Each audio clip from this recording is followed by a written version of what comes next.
السلام علیکم ورحمۃ اللہ وبرکاتہ۔ الحمدللہ رب العالمین والعاقبۃ للمتقین ولا عدوان الا علی الظالمین، واشهد ان لا الہ الا اللہ وحدہ لا شریک لہ، واشهد ان محمدا عبدہ ورسولہ، صلوات اللہ وسلامہ علیہ وعلی آلہ وعلی اصحابہ ومن اہتدی بہدیہ واستنى بسنتہ الی یوم الدین، وبعد۔ معزز روزے دار بھائیوں اور بہنوں، مشاہدین اور مشاہدات، جب ہم یہ بات بیان کرتے ہیں کہ کسی بھی عبادت کی زبان سے نیت ادا کرنا دین میں بدعت ہے، یہ ہمارے نبی کی نہ سنت ہے، نہ خلفائے راشدین کی، نہ صحابہ کرام کی، تو لوگ فوراً سوال کرتے ہیں کہ کیا لبیک اللہم عمرتن کہنا یہ نیت نہیں ہے؟ ہمارے نبی نے عمرہ کیا تو لبیک اللہم عمرتن کہا، حج کیا تو لبیک اللہم حجن کہا۔ اس طریقے سے پوری دنیا جو بھی حج کرنے جاتا ہے اور عمرہ کرنے جاتا ہے تو لبیک اللہم عمرتن یا لبیک اللہم حجن کہتا ہے، تو کہ یہ نیت نہیں ہے؟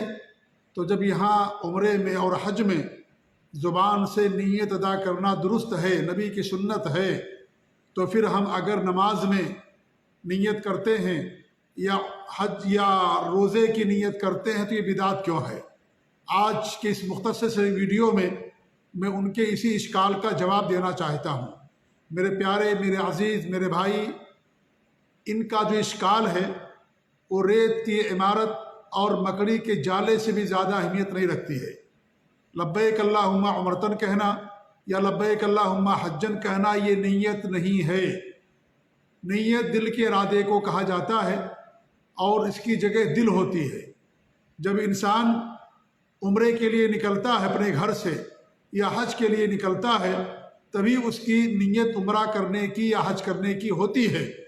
یہ لبیک اللہم عمرتن میقات پر پہنچ کر کے غسل کر لینے کے بعد اور مردوں کا 2 سفید چادر پہن لینے کے بعد لبیک اللہم عمرتن کہنا یا لبیک اللہم حجن کہنا، یہ عمرے یا حج کی عبادت میں داخل ہونے کا ذکر ہے، دعا ہے، یہ نیت نہیں ہے۔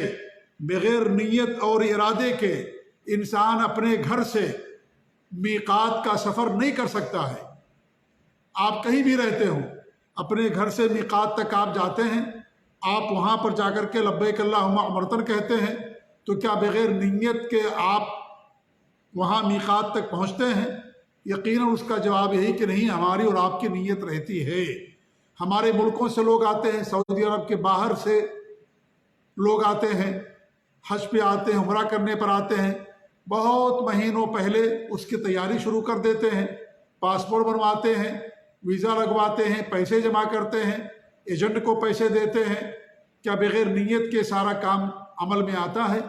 یقیناً اس کا جواب یہی ہے کہ بغیر نیت کے نہیں ہوتا ہے۔ لہذا لبیک اللہم عمرتن کہنا یہ نیت نہیں ہے، بلکہ عمرے میں یا حج میں داخل ہونے کی دعا ہے۔ اس کو آپ مثال سے یوں سمجھ سکتے ہیں، جیسے کوئی آدمی نماز پڑھنے کے لیے مسجد آتا ہے، اس کی نیت ہے نماز پڑھنے کی، مسجد میں آ گیا، لیکن جب تک اپنا منہ خانہ کعبہ کی طرف کر کے اللہ اکبر نہیں کہے گا، اس وقت تک وہ نماز میں داخل نہیں ہوگا۔ تو اللہ اکبر یہ نماز میں داخل ہونے کی دعا ہے، داخل ہونے کا ذکر ہے۔ نماز کی شروعات اللہ اکبر سے ہوتی ہے۔ اللہ کے رسول صلی اللہ علیہ وسلم کی حدیث ہے، تحریمھا التکبیر و تحلیلھا التسلیم۔ نماز کے بارے میں آپ نے فرمایا، صلاۃ کے بارے میں، کہ صلاۃ کے اندر حرام کر دینے والی چیز اللہ اکبر کہنا ہے اور حلال کر دینے والی چیز السلام علیکم ہے کہنا۔ مطلب یہ کہ انسان جب نماز میں داخل ہوتا ہے، اللہ اکبر کے ذریعے سے داخل ہوتا ہے۔ جب وہ اللہ اکبر کہہ دیتا ہے تو اسی صورت میں کچھ چیزیں جو پہلے اس کے لیے حلال ہوتی تھیں اب اس کے اوپر حرام ہو جاتی ہیں، جیسے کھانا کھانا، پانی پینا، یا اس طریقے سے فون کا جواب دینا، کسی سے بات چیت کرنا، چلنا پھرنا، اب یہ ساری چیزیں اس کے اوپر حرام ہو گئیں۔ جب اس نے اللہ اکبر کہا، اس کی نیت تھی نماز پڑھنے کی، نماز پڑھنے کے لیے مسجد کے اندر آیا، یا اس طریقے سے مصلی پر کھڑا ہوا، اپنا منہ قبلے کی طرف کیا، اس کی نیت ہے نماز پڑھنے کی، لیکن جب تک اللہ اکبر نہیں کہے گا نماز میں داخل نہیں ہوگا۔ تو یہ نماز میں داخل ہونے کا ذکر ہے، یہ نماز میں داخل ہونے کی دعا ہے۔ اسی طریقے سے لبیک اللہم عمرتن کہنا یہ عمرے میں، اور لبیک اللہم حجن کہنا یہ حج میں داخل ہونے کی دعا ہے یہ۔ اور انسان کہاں کہے گا؟ جب اس کی جگہ پر پہنچ جائے گا، جیسے میقات پہنچ گیا، وہ میقات پر پہنچ گیا، لبیک اللہم عمرتن وہاں کہے گا۔ وہ مرد ہے تو 2 سفید چادر پہننے کے بعد، اور عورتوں کا تو احرام کا کوئی لباس نہیں ہوتا، لہذا وہ اپنے سلے ہوئے کپڑے ہی میں احرام باندھتی ہیں، روز مرے کا ان کا جو لباس ہے اسی لباس کے اندر احرام باندھتی ہیں، لہذا وہ وہاں پر پہنچنے کے بعد لبیک اللہم عمرتن کہیں گی۔ اور جب یہ کہہ لیں گی، اور پہلے ہی سے ان کی نیت ہے عمرہ کرنے کی، جب میقات پر جگہ پر پہنچ گئے اور یہ الفاظ ادا کیا انہوں نے، اب عمرے کی عبادت میں داخل ہو گئے۔ اب ان پر کچھ پابندیاں عائد ہو جائیں گی، جیسے خوشبو نہیں لگا سکتے، ناخن نہیں کاٹ سکتے، بال نہیں کاٹ سکتے، یہ پابندیاں اور بھی پابندیاں ہیں، یہ عائد ہو جائیں گی۔ یہ الفاظ کہنے کے بعد ان کی نیت پہلے سے ہے، لیکن جب میقات پر پہنچیں گے اور یہ کہیں گے تو عمرے میں داخل ہو جائیں گے۔ وہی معاملہ یہاں پر بھی ہے نماز کا بھی، کہ نیت ہے پہلے سے نماز پڑھنے کی، نماز کی نیت سے مسجد میں تشریف لا رہے ہیں، لیکن جب تک وہ مسجد میں یا جہاں نماز پڑھنا ہے ان کو وہاں کھڑے ہو کر کے اپنا منہ کعبہ کی شریف کعبہ اور خانے مسجد حرام یا خانے کعبہ کی طرف کر کے لبیک اللہ اکبر نہیں کہیں گے، نماز میں داخل نہیں ہوں گے۔ لہذا لبیک اللہم عمرتن کہنا میرے عزیز، میرے بھائی، یہ نیت نہیں ہے۔ نیت کی جگہ دل ہوتی ہے، زبان نہیں ہوتی نیت کی جگہ۔ زبان یہ ذکر و اذکار، قرآن کی تلاوت کے لیے، معروف اور بھلائی، توحید اور سنت کا حکم دینے کے لیے، منکر اور شرک اور بدعات و خرافات اور برائیوں سے روکنے کے لیے، دعوت و تبلیغ کے لیے، دعوت و ارشاد کے لیے، حق کی نصیحت کے لیے، اور حرام چیزوں سے دوری اختیار کرنے کے لیے اس انسان استعمال کرتا ہے۔ خیر کی باتوں کے لیے، بھلائی کی باتوں کے لیے زبان کو انسان استعمال کرتا ہے۔ تو زبان کی عبادت نہیں ہے نیت، نیت کی عبادت دل ہے۔ جیسے خشوع اور خضوع ہے، یہ عبادت ہے خشوع اور خضوع، اس کی جگہ دل ہے۔ خوف یہ بھی عبادت ہے، اس کی جگہ دل ہے، زبان نہیں ہے اس کی جگہ۔ خشوع اور خضوع کی بھی جگہ زبان نہیں ہے۔ آپ زبان سے کچھ بھی کہتے رہیں، اگر آپ کے دل میں خشوع اور خضوع نہیں ہے، خشوع خضوع نہیں مانا جائے گا۔ تو یہ جو نیت ہے اس کی جگہ دل ہے۔ بغیر نیت کے کوئی عمل اللہ تعالیٰ قبول نہیں کرتا ہے، لیکن نیت دل کے ارادے کو کہا جاتا ہے۔ آپ کوئی کام کرنے سے پہلے آپ کے دل کے اندر وہ چیز آتی، اسی کو نیت کہا جاتا ہے۔ رمضان میں آپ سحری کرنے کے لیے بیدار ہوتے ہیں، سحری کرتے ہیں، یہی آپ کی نیت ہے۔ سحری کرنا، روزہ رکھنے کے لیے انسان سحری کرتا ہے، یا اس طریقے سے انسان وضو کرتا ہے، مسجد جاتا ہے، نماز پڑھنے کی نیت اور غرض سے جاتا ہے۔ تو نیت کا مطلب صرف یہ ہے کہ جب آپ نماز کے لیے کھڑے ہوں تو آپ کے دل کے اندر استحضار ہو، آپ کو یہ شعور ہو، یہ احساس ہو کہ میں فلاں نماز کے لیے کھڑا ہو رہا ہوں، میں فلاں نماز پڑھنے جا رہا ہوں۔ آپ کے دل کے اندر یہ شعور اور احساس ہونا چاہیے، اسی کا نام نیت ہے۔ اس کو زبان سے کہنا دین کے اندر بدعت ہے۔ تو لبیک اللہم عمرتن میں میرے بھائیوں کوئی دلیل ان کے لیے نہیں ہے۔ لبیک اللہم عمرتن کہنا یہ نیت نہیں ہے، بلکہ عمرے میں داخل ہونے کی دعا ہے۔ اب میں ان سے الزامی سوالات کرتا ہوں جواب دینے کے بعد، ان بھائیوں سے جو لوگ زبان سے نیت ادا کرتے ہیں کہ میں نیت کرتا ہوں نماز پڑھنے کی، یا نیت کرتا ہوں روزہ رکھنے کی، زبان سے ادا کرتے ہیں، میں ان سے پوچھتا ہوں کہ آپ جب زکوٰۃ دیتے ہیں زکوٰۃ میں نیت کیوں نہیں کرتے؟ آپ کیوں نہیں کہتے زبان سے کہ میں نیت کرتا ہوں زکوٰۃ دینے کی اللہ کے واسطے، فلاں دن فلاں غریب فلاں مسکین کو اتنا پیسہ، اتنی رقم، اتنی فلاں چیز؟ آپ زبان سے کیوں نہیں کہتے؟ پھر آپ نماز میں اور روزے ہی میں کیوں کہتے ہیں؟ نمبر 1۔ ایسے ہی نمبر 2، اذان اور اقامت سب عبادت ہے۔ کیا اذان دینے والا پہلے نیت کرتا ہے کہ میں نیت کرتا ہوں اذان دینے کی مغرب کے اللہ کے واسطے، میرا منہ کعبہ شریف، اور اس کے بعد پھر اللہ اکبر کہہ کر کے اذان کی شروعات کرے؟ یا اقامت دینے والا کیا نیت کرتا ہے پہلے کہ میں نیت کرتا ہوں اقامت کہنے کی فلاں نماز کی، میرا منہ کعبہ شریف فلاں امام کے پیچھے، فلاں مسجد کے اندر، کیا کوئی کہتا ہے یہ؟ ہرگز نہیں کہتا ہے۔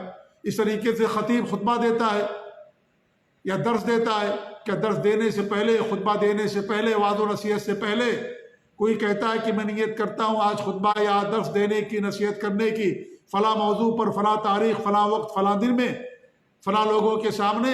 کوئی نہیں کہتا ہے۔ یہ بھی عبادت ہے، پھر یہاں کیوں نہیں کہا جاتا ہے؟ جو خطبہ سننے والے ہوتے ہیں، درس اور نصیحت سننے والے ہوتے ہیں، یہ بھی ذکر کا، یہ بھی عبادت ہے، خطبہ سننا، درس سننا۔ کیا وہ زبان سے نیت ادا کرتے ہیں کہ میں نیت کرتا ہوں خطبہ سننے کی فلاں صاحب سے آج فلاں جگہ فلاں وقت؟ کوئی نہیں کہتا ہے۔ اس طریقے سے انسان قرآن کی تلاوت کرتا ہے، قرآن کی تلاوت کرنا عبادت ہے۔ کیا کوئی انسان قرآن کی تلاوت کرنے سے پہلے نیت کرتا ہے کہ میں نیت کرتا ہوں قرآن کی تلاوت کرنے کی، یا فلاں سورت کی، فلاں آیتوں کی تلاوت کرنے کی، فلاں وقت، فلاں تاریخ، فلاں جگہ پر؟ کیا کوئی آدمی ایسا کہتا ہے؟ یقیناً کوئی نہیں کہتا ہے۔ انسان صدقات و خیرات ادا کرتا ہے، کیا کوئی انسان صدقات اور خیرات ادا کرنے سے پہلے زبان سے کہتا ہے کہ میں نیت کرتا ہوں صدقات و خیرات کرنے کی آج فلاں آدمی کو دینے کے لیے؟ کوئی نیت نہیں کرتا، زبان سے کوئی کچھ نہیں کہتا ہے، اس کے دل کے اندر رہتا ہے، وہ دے دیتا ہے اور صدقہ ادا ہو جاتا ہے۔ ایسے آپ کسی کو دعوت کھلاتے ہیں تو کیا آپ نیت کرتے ہیں کہ میں آج نیت کرتا ہوں فلاں فلاں لوگوں کو دعوت کھلانے کی اللہ کے واسطے؟ حالانکہ دعوت کھلانا یہ ثواب کا کام ہے، اجر کا کام ہے، صدقہ ہے یہ، لیکن کوئی نہیں کرتا ہے۔ اس طریقے سے میرے بھائیوں بے مثال، یعنی انگنت مثالیں ہیں، انگنت مثالیں دی جا سکتی ہیں دین کی، شریعت کی، کہ انسان نیک کام کرتا ہے، بات کرتا ہے، اس کے لیے زبان سے نیت نہیں ادا کرتا۔ لہذا یہ جو لبیک اللہم عمرتن ہے میرے بھائی، یہ نیت نہیں ہے بلکہ عمرے میں داخل ہونے کی دعا ہے۔ لہذا میں آپ لوگوں سے ہی کہنا چاہتا ہوں کہ اپنی عبادتوں کو بدعتوں سے محفوظ رکھیے۔ بدعت گمراہی ہوتی ہے، گمراہی انسان کو جہنم کے اندر لے جانے والی ہوتی ہے۔ نماز کی شروعات بدعت سے مت کیجیے، روزے کی شروعات بدعت سے مت کیجیے۔ ہمارے لیے سنتیں کافی ہیں، بدعت کی چندہ ضرورت نہیں ہے۔ بدعت گمراہی ہے، بدعت سے ابلیس خوش ہوتا ہے، بدعت مردود ہوتی ہے، بدعت کرنے والا بھی مردود ہوتا ہے۔ حوض سے نبی صلی اللہ علیہ وسلم اس کو بھگا دیں گے جب آپ کو اطلاع دی جائے گی کہ ان لوگوں نے دین کے اندر نئی چیزیں پیدا کر دی تھی، اور آپ اپنی امت کے لوگوں کو بھگائیں گے، کافروں مشرکوں کو نہیں، ان لوگوں کو جو نماز پڑھنے والے، روزہ رکھنے والے، زکوٰۃ دینے والے، حج کرنے والے۔ آپ ان کے وضو کے نشانات سے پہچانیں گے کہ ہماری امت کے لوگ ہیں، وہ امت جنہوں نے ہماری دعوت قبول کی، اسلام لے کر کے آئے۔ فرشتے کہیں گے کہ نہیں، یہ وہ لوگ ہیں جنہوں نے آپ کے دین کے اندر، آپ کی شریعت میں آپ کے بعد انہوں نے نئی نئی چیزیں پیدا کر دی تھی۔ پھر آپ کہیں گے انہیں بھگاؤ، انہیں بھگاؤ، پھر ان کو بھگا دیا جائے گا۔ لہذا بدعت سے اجتناب کیجیے۔ ہمارے نبی صلی اللہ علیہ وسلم ہمیشہ جب بھی آپ وعظ و نصیحت کرتے تھے، جمعہ کا خطبہ دیتے تھے، آپ اس کے اندر لوگوں کو بدعت سے دور رہنے کی تلقین کیا کرتے تھے، اور کہا کرتے تھے کل بدعت ضلالہ، ہر بدعت گمراہی ہے۔ نبی کا طریقہ ہمارے لیے کافی ہے، نبی کی سنتیں ہمارے لیے کافی ہیں، دین میں اضافے اور گنجائش کی کوئی ضرورت نہیں ہے۔ دین کو اللہ رب العالمین نے مکمل کر دیا، الیوم اکملت لکم دینکم واتممت علیکم نعمتی ورضیت لکم الاسلام دینا۔ دین مکمل ہو گیا، یہ دین ہے یہ، لہذا اس میں کسی اضافے کی گنجائش نہیں ہے۔ لہذا میرے بھائیو توبہ کریں وہ لوگ جو بدعات کے ارتکاب کرتے ہیں۔ آپ اسے معمولی بدعت نہ سمجھیں، معمولی بدعت ہی بڑی بڑی بدعتوں کا ذریعہ بن جاتی ہے۔ جو معمولی بدعت نہیں چھوڑ سکتا، بڑی بدعت بھی نہیں چھوڑ سکتا۔ جو معمولی نیکی نہیں کر سکتا، وہ بڑی نیکی بھی نہیں کر سکتا۔ جو 2 3 10 20 روپئے کو اللہ کی راہ میں خرچ نہیں کر سکتا، وہ 1000 2000 5 10,000 روپیہ اللہ کی راہ میں خرچ نہیں کر سکتا۔ اس لیے جو چھوٹی بدعت کرتا ہے وہ بڑی بدعتوں کو بھی کرنے والا بن جاتا ہے۔ جو چھوٹی بدعت نہیں چھوڑ سکتا، بڑی بدعت بھی نہیں چھوڑ سکتا۔ اس لیے نہ چھوٹی بدعت کو چھوٹی سمجھیں، نہ کسی چھوٹی نیکی کو آپ چھوٹی نیکی سمجھیں۔ اگر انسان مخلص ہے، خلوص دل کے ساتھ کرتا ہے، اللہ کی رضا کے لیے کرتا ہے، تو چھوٹی نیکی بہت بڑی نیکی بن جاتی ہے۔ اور انسان اگر بظاہر بہت بڑی نیکی کرتا ہے لیکن مخلص نہیں ہے، تو بڑی نیکی چھوٹی نیکی بن جاتی ہے، چھوٹی ہو جاتی ہے۔ بغیر اخلاص کے اللہ تعالیٰ کسی عمل کو قبول نہیں کرتا ہے۔ لہذا میرے بھائیوں، بدعات سے ہم توبہ کریں، کسی بھی طرح کی کوئی بدعت ہو اسے توبہ کریں، کیونکہ ہمارے لیے اللہ کے نبی صلی اللہ علیہ وسلم کی سنت کافی ہے، اور بدعت سے توبہ کرنا، بدعت سے دوری اختیار کرنا نبی سے محبت کی پہچان ہے۔ یہ نبی سے محبت کی پہچان ہے سنت کی اتباع اور بدعت سے اجتناب۔ لہذا حقیقی ایمانوں میں اگر ہم اللہ کے رسول صلی اللہ علیہ وسلم سے محبت کرتے ہیں تو ہم بدعت سے اجتناب کریں، اپنی عبادتوں کو، اپنے نیک اعمال کو بدعت سے محفوظ رکھیں۔